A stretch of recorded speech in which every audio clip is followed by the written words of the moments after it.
Autism in the United States has been increasing for 2.5 decades.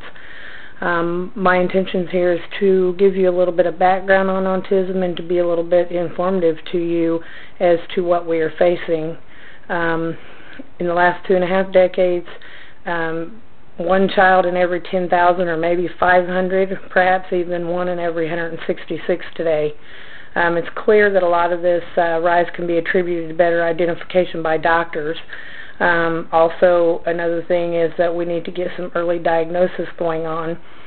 Because autism began surging around the year of 1990, researchers and parents of these afflicted children continue to ask what kind of exposure could begin that might account for this change and this big surge.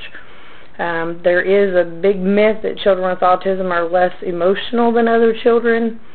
I'm not quite sure where that comes from, but the truth is that many people on autism spectrum are more emotional, more sensitive, and more prone to tears.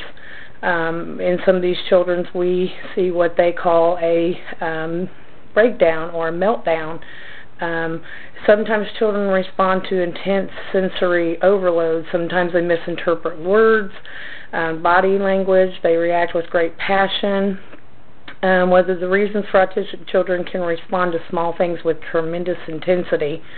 Children with special needs, such as autism, go through the same stages and challenges as the typical children, but it usually takes them a little bit longer to get through it.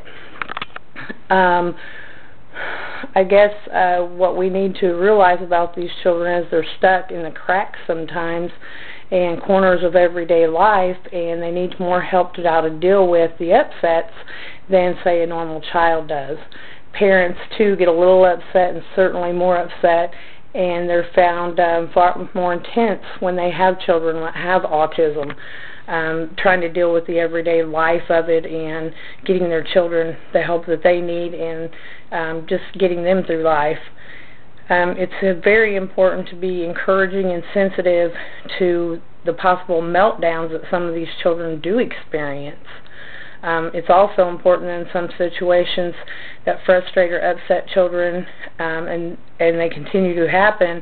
We want to take time to learn what these meltdowns are caused from, or what kind of things we can do to help them through those. There's many ways to help autistic children that have meltdowns. You can learn to deal with the extreme reactions by giving them calm and comforting them along the way through it, trying to keep them calmed down.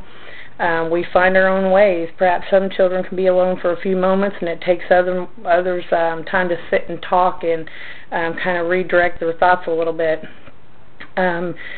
In neutral times, there's not a lot of upset. You can talk to an autistic child about ways that they might be able to handle these meltdowns, or when they're feeling like they're having a reaction, you may, give them hints and ideas about how to handle themselves in those situations when they're in a calmed mood. It's a lot easier for these children if they know maybe ways themselves. There's times or situations that we may cause them to have a meltdown. It's very important that you let teachers and other people in their lives know about these meltdowns and different ways that they can help them.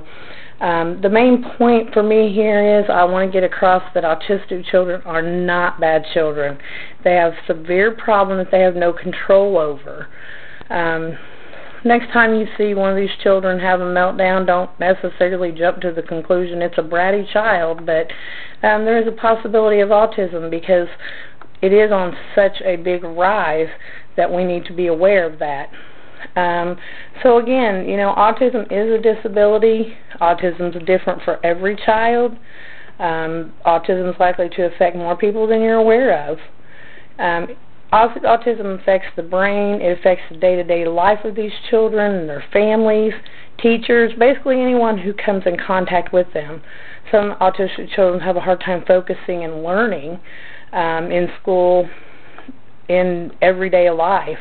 Other autistic children cannot speak and communicate, so there are very many different levels of this. But for every 150 children born, one of them will be autistic. When we are sitting, let's say, in a classroom where there's 30 of us, that means at least 5 of us have a possibility of having an autistic child. The numbers are growing constantly. Autism awareness is on the rise because there are so many more children being diagnosed with this disorder. You might even know somebody with autism and aren't even aware of it. So in conclusion, I just want everyone to know it is on the growth. It's equally devastating to everyone who is involved with it. But like I said, the next time you see an autistic child, try to remember that maybe they are autistic. You don't know it, but don't necessarily chalk them up to being a bad seed.